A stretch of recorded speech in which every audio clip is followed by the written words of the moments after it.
Good afternoon class. आज के class में हम पढ़ेंगे एंजाइम्स के बारे में। ठीक है, आपका जो यूनिट 5 है जिसमें चैप्टर का नाम है एंजाइम्स। ठीक है, एंजाइम्स के अंदर आपको 3 पढ़ने हैं। एंजाइम्स पढ़ने हैं, आइसो एंजाइम्स पढ़ने हैं और को एंजाइम्स पढ़ना है। आज हम अभी सबसे पहले हम स्टार्ट करेंगे एंजाइम्स से। एंजाइम्स क्या होते हैं? देखो, कहता है कि enzyme, hi I am an enzyme, I speed up reaction in your body. ठीक है, ये क्या करता है कि आपके बॉडी में जो रिएक्शन होता है उसको फास्ट कर देता है। फिर कहता है कि enzyme protein that act as a catalyst. Enzyme क्या होता है? प्रोटीन होता है जो कि क्या करता है? एज अ कैटलिस्ट काम करता है। और कैटलिस्ट का काम क्या होता है? फास्ट करना। ठीक है, कहता है increases the reaction of a chemical reaction without being used up. अब देखो, एक खास रोल ये है कि ये रिएक्शन को फास्ट करता है। ठीक है, यूज भी नहीं होता है, मतलब करने के बाद क्या करता है, तो कैटलिस्ट का काम क्या होता है? फास्ट किया, जब किया और निकल लिया, है ना। इसका काम है ये प्रोडक्ट को क्या करेगा? कन्वर्ट कर, प्रोडक्ट में जब कन्वर्ट कर देगा तो कन्वर्ट करने के बाद ये फिर से यूज होने के लिए तैयार कर लेगा अपने आप को। ठीक है, तो इसीलिए ये यूज तो होता है बट वो यूज आपको दिखेगा नहीं। मतलब यूज मतलब क्या हुआ? यूटिलाइज हो गया, है ना, कि खत्म हो गया एंजाइम, ये खत्म होने वाला नहीं है। ठीक है, कहता है कि पहले क्या करता है, ये substrate binds to the enzyme. मान लो ये वाला पार्ट आपका क्या हो गया? एंजाइम हो गया, और ये वाला पार्ट जो है वो आपका सबस्ट्रेट हो गया। अब सबस्ट्रेट क्या होता है? सबस्ट्रेट आपका एक रिएक्टेंट होता है जो बाइंड होता है to an enzyme and is converted into a product. क्या करेगा? इस एंजाइम पे जब आपका सबस्ट्रेट बाइंड होगा, बाइंड होने के बाद क्या होगा कि the enzyme changes the substrate. अब क्या करेगा? जो आपका एंजाइम है वो सबस्ट्रेट को चेंज कर देगा।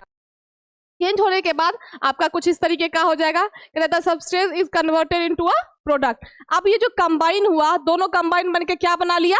प्रोडक्ट बना लिया। अब प्रोडक्ट बनाने के बाद क्या करेगा कि प्रोडक्ट तो आपका रिलीज हो गया, रिलीज होने के बाद enzyme is ready to use again. अब यहाँ पे एंजाइम क्या होगा? फिर से यूज होने के लिए तैयार हो जाएगा। अब मान लो जैसे कि एंजाइम को आप एक जगह के तरह मान सकते हो, है ना, कि उस जगह पे बहुत आते हैं सबस्ट्रेट, बाइंड होते हैं, प्रोडक्ट बनाते हैं, फिर चले जाते हैं, फिर लेकिन एंजाइम वहीं रह जाता है।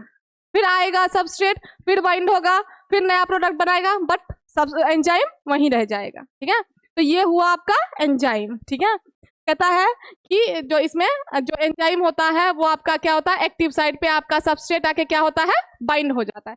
बाइंड होने के बाद वो प्रोडक्ट बनाता है, प्रोडक्ट होने के बाद प्रोडक्ट आपका रिलीज हो जाता है, बाद बाकी फिर से आपका एंजाइम उसी जगह रह जाता है। क्या अब कहते हैं कि एंजाइम प्लस सबस्ट्रेट जो आपका है वो बनाता है क्या?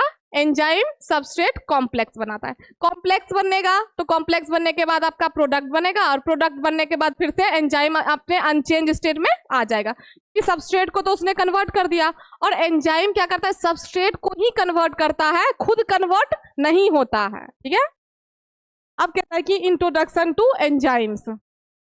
कहता है an enzyme is a substance that act as a catalyst in living organism controlling the speed at which chemical reaction occur without changing itself in the process. कहता है कि जो एंजाइम होता है वो आपका एक ऐसा सब्सटेंस होता है जो कैसे एक्ट करता है? एज अ कैटलिस्ट करता है। किसमें कैटलिस्ट का काम करता है? लिविंग ऑर्गेनिज्म में होने वाली जो रिएक्शन होती है उनको क्या करता है? ये स्पीड करता है, मतलब उनके स्पीड को बढ़ा देता है। ठीक है, फिर कहता है कि occur without changing itself in the process. अब ये खुद को तो चेंज कर नहीं रहा है, आपको पता है ये किसको चेंज कर रहा है? ये सबस्ट्रेट को चेंज कर रहा है, खुद चेंज नहीं हो रहा है। ठीक है, फिर कहता है ऑल लाइव ऑर्गेनिज्म जिसमें भी बायोलॉजिकल एक्टिविटीज होते हैं इन्वॉल्व केमिकल रिएक्शन, उन सभी में क्या होते हैं? केमिकल रिएक्शन होते हैं। कहने का मतलब है जितने भी लिविंग ऑर्गेनिज्म होते हैं, चाहे ह्यूमन हो चाहे प्लांट, जो भी हैं, तो जितने तो लाइव है, लिविंग है, उनमें क्या होगा? केमिकल रिएक्शन ही होगा। और केमिकल रिएक्शन अगर होगा तो रेगुलेट कौन करेगा? एंजाइम करेगा। ठीक है, फिर कहता है कि many of these process can not occur at noticeable rate without enzymes. क्या होता है कि कई बार ऐसा भी होता है कि जो रिएक्शंस होते हैं वो दिखते नहीं है, आपको नोटिसेबल नहीं होंगे अगर एंजाइम प्रेजेंट नहीं होगा तो। ठीक है, कहता है कि a group of enzymes are required to carry out metabolic activities and the other reaction in the cell. Cell में होने एक्टिविटीज है या फिर कौन से एक्टिविटीज है, रिएक्शंस है, ठीक है। वो सारे तभी होंगे जब आपका एंजाइम वहां पे इन्वॉल्व होगा। बिना एंजाइम के इन्वॉल्व आपका कोई भी मेटाबॉलिक एक्टिविटी या फिर रिएक्शन नहीं होगा, ठीक है। फिर कहता है कि दिस इन्वॉल्व्स, अब देखो ये जो मेटाबॉलिक एक्टिविटीज हो गए उनमें क्या क्या चीज आएगा, तो वो कहता है कि दिस इन्वॉल्व्स फूड का digestion in which large nutrition molecule such as protein, carbohydrate and lipid are break down into smaller molecule. अब ये सारे रिएक्शन में क्या होता है, मेटाबॉलिक प्रोसेस में क्या होगा, सिंपली फूड का ब्रेक डाउन होगा। फूड का ही नहीं, कोई भी चीज जो आप ले रहे हो का क्या होगा, अब ब्रेक डाउन होने के लिए आपको क्या चाहिए होगा, एनर्जी चाहिए। तो कहते हैं energy conservation and transformation and creation of cellular macromolecules from smaller precursor, ये सभी किस में इन्वॉल्व होंगे, रिएक्शन में। आपके बॉडी में ये सारे रिएक्शन आपको प्रॉपरली करवाना है, मेटाबॉलिक एक्टिविटी प्रॉपरली करवाना है, तो उसके लिए आपको एंजाइम चाहिए, ठीक है। फिर कहता है कि मैनी हेरिडिटरी ह्यूमन डिसऑर्डर, बहुत सारे ऐसे हेरिडिटरी ह्यूमन डिसऑर्डर, हेरिडिटी कौन सा होता है, जो जेनेटिक होता है, मतलब एक जनरेशन से दूसरे जनरेशन में ट्रांसफर होता है, including albinism and phenyl ketonuria, जो मैंने आप लोगों को पढ़ाया भी है, कॉज्ड बाय एंजाइम डेफिशिएंसी। क्यों होता है, एंजाइम डेफिशिएंसी के वजह से होता है, ठीक है। फिर कहता है the initial stage of metabolic process is dependent on enzyme, जो इनिशियल प्रोसेस होता है किसका, मेटाबॉलिक का, वो किस पे डिपेंड करता है, एंजाइम पे डिपेंड करता है। कहता है that react with the substance known as the substrate, enzyme किसके साथ रिएक्ट करता है, सबस्ट्रेट के साथ। फिर कहता है कि enzyme convert substrate into separate molecule known as a product.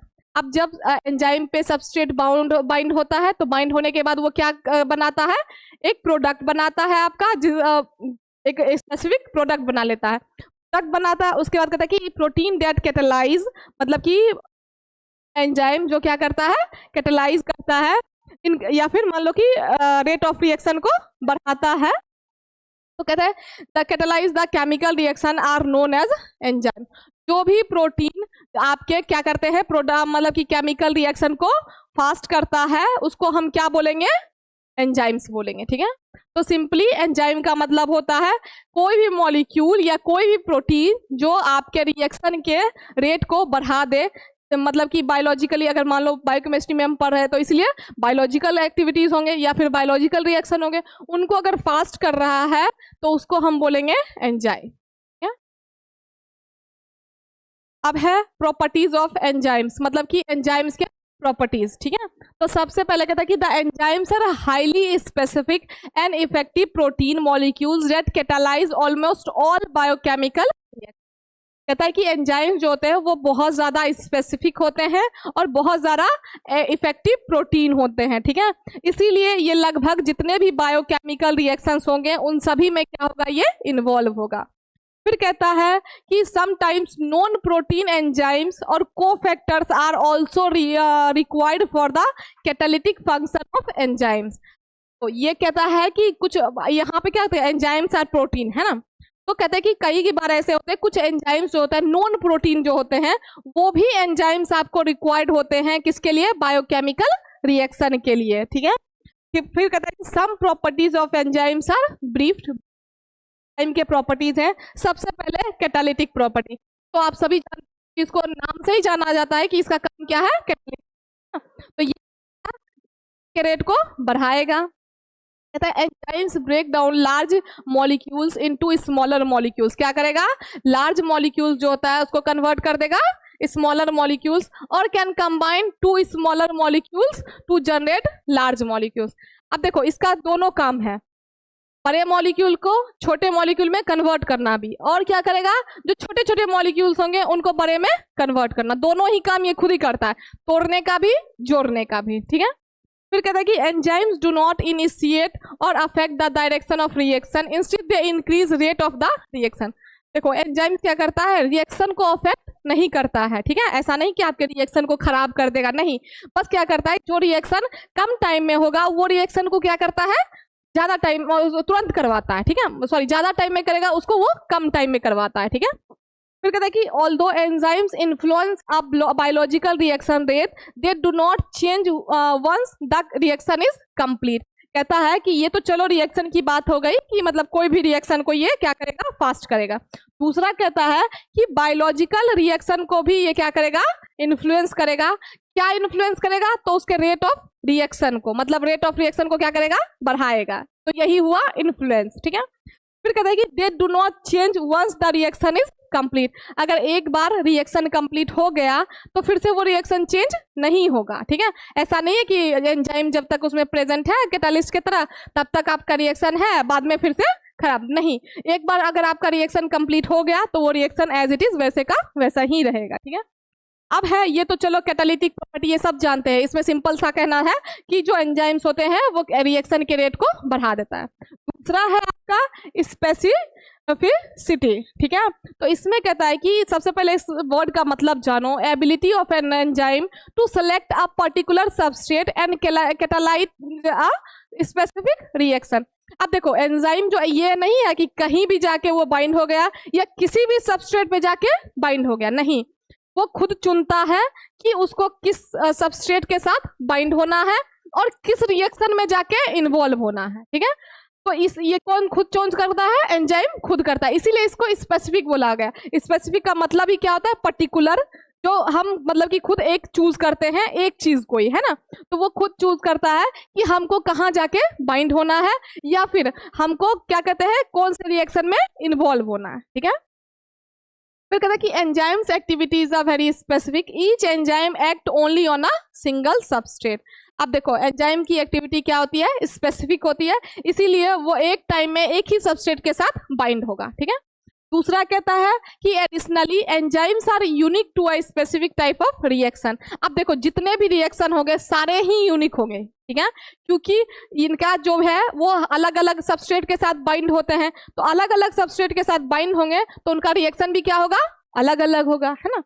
कहता है कि enzymes have different types of specificity including substrate, group, geometric bond, cofactor, stereoscopic specificity. कहता है कि एंजाइम्स का जो आपका होता है डिफरेंट स्पेसिफिसिटी होता है, जैसे कि उनका सबस्ट्रेट अलग अलग होता है, ग्रुप अलग अलग होता है, ज्योमेट्रिकल सिस्टम वो भी अलग होता है, बॉन्ड वो भी अलग होता है, कोफैक्टर अलग अलग होते हैं, और स्टीरियोस्कोपिक जो आपका स्पेसिफिसिटी होता है वो भी अलग होता है। स्टीरियोस्कोपिक का मतलब हो गया यहाँ पे स्टीरियो आइसोमर, ठीक है। कहता है कि it is a property of an enzyme by which it act only on a specific 3 dimensional form, जिसको आप क्या बोलते हो, stereo isomers of a substrate and not to on its mirror image. ये मिरर इमेज पे bind नहीं होके सिर्फ किस पे बाइंड होता है, 3 डायमेंशनल पे, ठीक है।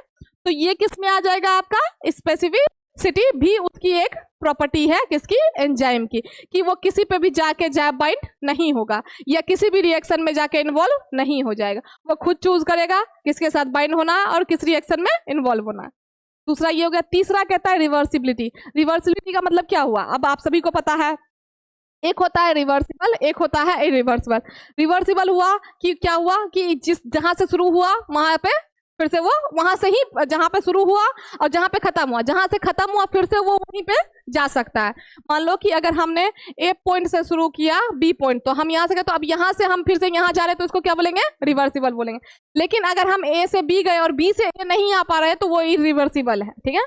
यही कहता है कि enzyme catalyze reaction are generally reversible और रेयरली इरिवर्सिबल। मतलब इसका जो रिएक्शन होता है वो रिवर्सिबल ही होता है, मोस्टली रिवर्सिबल, बहुत रेयरली ऐसा होता है जब वो क्या हो, इरिवर्सिबल हो।